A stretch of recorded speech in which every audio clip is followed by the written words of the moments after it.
Hello, Sagittarius. Thank you for tuning into this week's read. For the main part of the read, I'm using the Bonefire Tarot by Gabby Angus West.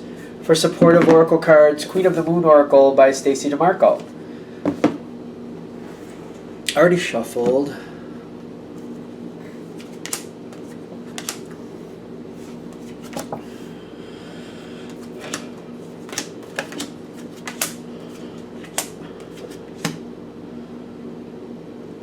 Okay.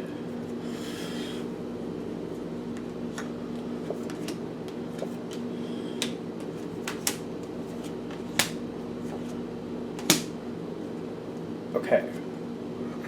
Sagittarius.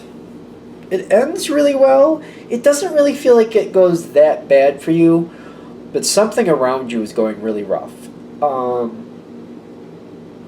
don't feel like this is directly happening to you, but something really painful is happening to someone that's significant to you. Now, when I say significant, it could be like a partner, family member, or if it's a friend, it's someone that means something to you. Like you would look out for this person, you would go see them and help them, and vice versa, you feel they do the same for you. It's not just a casual connection, because I'm getting here, for a lot of you, it seems to be a friendship, or at least if it's a partner, it's a partner where you have a lot of the same friendships. Like, you know somebody together and separately. Like, you may know... the reason I'm going down this is there's definitely a social connection. There's more than one person involved. It's like you're a part of this group.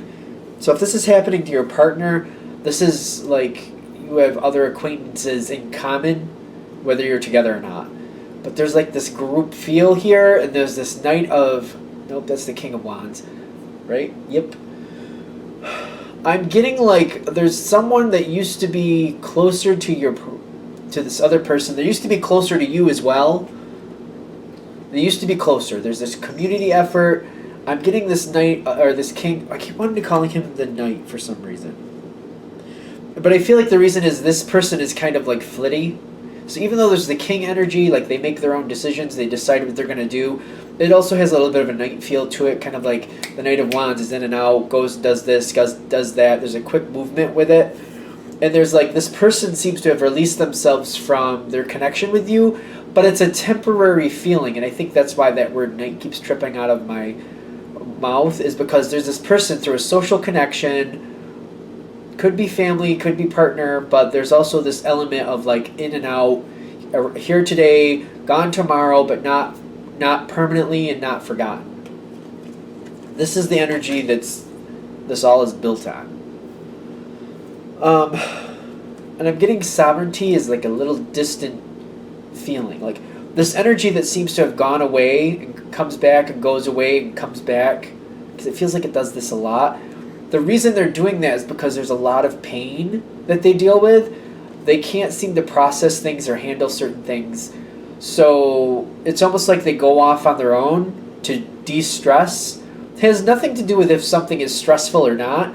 It's just too much happens and it just overwhelms them. It doesn't have to be about a negative thing. It could be a positive thing, like there's a very big social gathering and they get burnt out from the overexposure, so they go away for a while and they decompress and then they come back.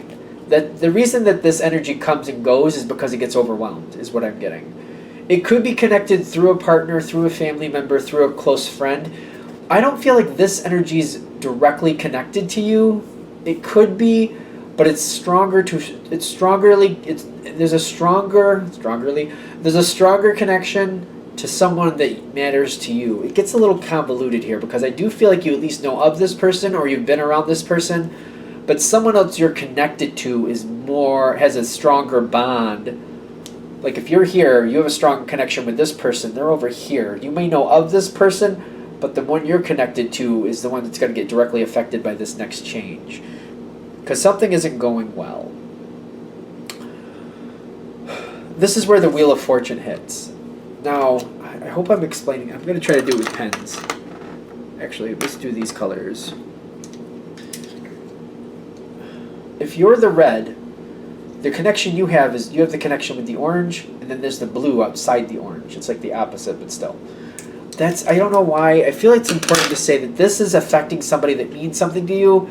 I don't feel like most of you are going through this directly. You're seeing somebody else that's going through a lot of emotional pain.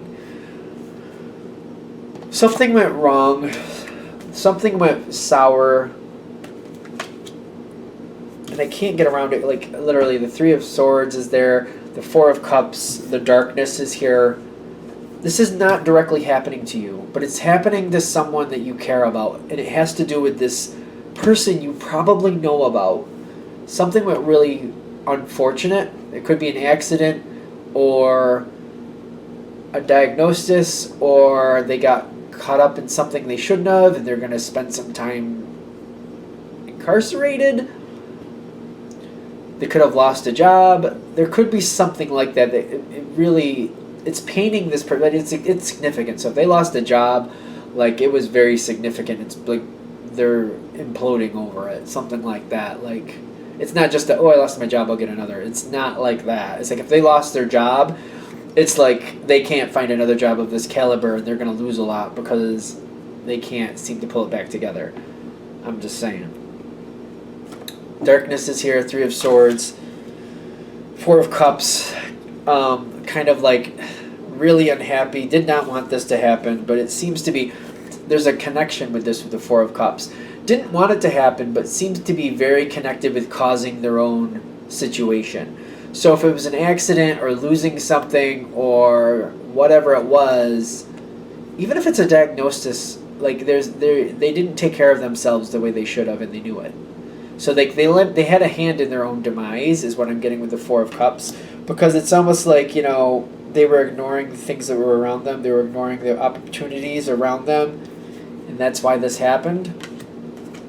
The wheel turned in the sense of like the shrapnel of other people that hurt. It's very significantly painful. It feels more current. It could be, I don't want to go there, but it could be somebody called it quits, kind of did themselves in. I hope that's not the case, because that makes me feel really bad if that's the case, because it's like the person you're connected to is really kind of like beating themselves up, kind of like, why didn't I this, why didn't I that, which is not fair. Because you're on the outside trying to help people come forward. You're on the outside seeing somebody that you care about go through a lot of pain, and you're trying to pick them up. I'm getting like a lot of sadness in the sense of like, it's not fair that the person you care about is getting dragged through the mud. You're not liking that. You're not thinking that's right. You're not thinking they should own any of that pain, but they seem to be. They're having a lot of empathy for the person they're connected with. And I feel like, again, you might know about this person like in third-party reference. You may have seen this person or talked to this person, but you don't have that bond like the person you're close to. The point of this is, I feel like you have to help this person gain proper perspective, because the person you're connected to is trying to own a lot more than is really healthy. I think that's the best way to put it. They're trying to own more of it than healthy. Even if this person is still around and living, the person you're connected to is trying to fix it or bend over backwards, burn the candle at both ends, and jump on one foot all at the same time to make it right, because it really pains them to see this person go through this. I'm getting the will between you and the person you're connected to kind of saying, listen, we have to be more realistic. It's great that you're going to help, because I know you're going to. But you running yourself into the ground, you can't afford to do that. I feel like it's not even, they can't afford to do that. And you have to point out to them why. You're like, what you're doing is putting you at risk of other problems. Keep helping. I understand that. I respect that. But you gotta dial it down. You're going at 90%, and you're going at 90% at this, and then you're putting full effort and everything else too at the same time. You can't do that. You gotta dial this back a lot to like 20%. And do that and help, but you can't afford to go 90% at this and 100% out, 100% at everything else. You can't do that. That's 190%. That's not realistic. That's burnout material. You're going to have problems. You're going to end up in the same state that this person you care about is in. So you have to be like the voice of reason. I'm noticing the 13 reference on here too. At the top of this card, there's a 13. I want to say normally And a tarot deck, 13 is the death card, which is killing me that that's coming up again. I really didn't want to see it that way. But like, I feel like either you have to help this person understand like what happened and it's what you're doing now is not improving that, or you have to point out like you're going to do the same thing to yourself and you're going to burn yourself out. Like something like this, you have to be the sounding board saying, listen, I'll even help you.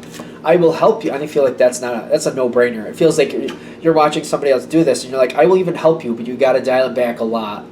You got to dial it back a lot. This isn't rational. I literally feel like you're getting involved in like a third-party situation to pull off some of the pressure from this person you're connected to, whether it be a partner, family member, good friend, whoever it is. You're just kind of like, you're doing anything you can to back off the pressure on them and help this go better. And you're trying, like for some of you, you're literally picking up the loose ends for them on certain things, except not what they're doing. I don't know what that means. Like if they're helping in a third-party situation, you're not going into that third-party situation, but their other normal responsibilities, that's what you're helping them pick up. Anything you can do there, you are doing. And I'm getting this Eight of Swords. It's kind of like, sometimes it's an illusion card, sometimes it's feeling trapped when you're not really trapped, which is an illusion actually. I feel like this has to balance at some point. This isn't going to keep going like this. I almost feel like I have to get right in somebody's face and say, listen, it's not going to keep going. It doesn't matter if you want it to. It's either, slow down, sit down, have some Gatorade, rest, let your body recuperate, or lose your motor skills, trip over yourself, and end up face first in the rubble here, and then you're going to have other problems. Like, there's not an option here for I can keep going. It's not there. And they're going to have to back off. I feel you getting involved, it kind of wakes them up that they can't keep doing this. Whatever they're trying to do, they're trying to overcompensate for somebody else. It might be guilt or just like the need to be responsible for somebody else, an overwhelming feeling of responsibility. You have to keep reminding this person. Sooner or later, they will listen. I feel like when I see this card coming in for you at the end, the Lover's card, they're finally listening to you because they have to. They're getting really run down. Whatever they're doing, whoever they're trying to help, something went bad. I get that, but they're human. They can't do everything. I'm getting the balance come in with the Two of Swords, kind of like they don't want to stop, they have to stop. And it's you getting in their way saying, listen, either choose to or let the universe choose for you. And if the universe does it, you're not going to have a second option. It's just going to happen. You know what I mean? Like, if you collapse, then you collapse, and I don't know what you're going to do after that. If you end up in other problems, like somebody burning the candle at both ends, hopping on one foot, and singing a song, like, and then trying to maybe drive a car, like you can't do all that at once. Like you got to slow down. The balance will come in. You will get your point across. You will get them to listen to you, and then I feel like once they do stop, but they're really having a hard time with this. You're getting them to back off, and you're like, listen, you can't keep doing this. This is unrealistic. You can't do all this. You're gonna end up in the same state as this other person. You can't do this. They stop, but they're like, but I still have to do something, and that energy is still there. Like I still have to do something. I feel like you're working with this person to help them figure out what to do because another change is coming forward. There's this overwhelming need for responsibility or having responsibility, feeling responsible for somebody or something. They're not going to back off from it. The change coming forward is you like really having to talk this out with this person, kind of like, all right, what would make this situation better? That's where I feel like you're going to start. What needs to go to make this situation better? Okay, this is what needs to happen. All right, so who else is also willing to help? And it's kind of like, all right, what needs to happen? How many people are available? What type of resources are here? How can a bunch of people lend in hands, lend in help to make this work out? I actually feel like you're kind of helping off to the side, saying, identify your goal, identify who you have around you, identify what resources you have. Make sure you fairly, between everybody, just fairly divide it up. And don't take too much. Just give everybody their fair share, and everybody gets to help a fair amount. I feel like you're actually having to walk this person through this. The change is up to you, which I don't think is fair, but I feel like it is. To keep on this person, kind of like, don't overdo it. Give other people a chance to help. Like, I've had to say this to people before. It's kind of like, don't cheat somebody else out of their opportunity to help. Don't, cheat somebody else the ability to give. You know what I mean? Other people need a chance to feel better about the situation, to allow them to also feel better, allow them to pitch in so they feel like they made some difference here too. And I feel like you might have to use that, kind of like allow somebody else to also give, allow somebody else to feel better about the situation because they're helping. If you feel like you can do a lot more, that's okay. Hold it to the side. Your time will come. I'm sure a moment will happen. But for now, allow other people to also give to the situation. I really feel like I'm giving advice to like a counselor or something. Like somebody who's trying to help from the outside and is feeling a lot of emotional anguish, if I can spit it out, for someone else, and trying to help that person and trying to like say, hey, don't run yourself into the ground. Hey, don't run yourself into the ground. Wait, listen to me, slow down. And then having to help them like reconstitute the situation and be like, all right, what needs to be done? How many people do you have? What resources do you have? Now divide it fairly. Don't overdo it. Don't cheat somebody else out of their chance to give to the situation. Whew, that's a lot. All right, I think it's there. Anything else? All right, I'm going to shut this down here. I hope that helps. Thank you for watching, of course. If you'd like a direct reading from me, shoot me an email, jamesforastral@gmail.com. That's James, the number 4, astral@gmail.com. Thank you.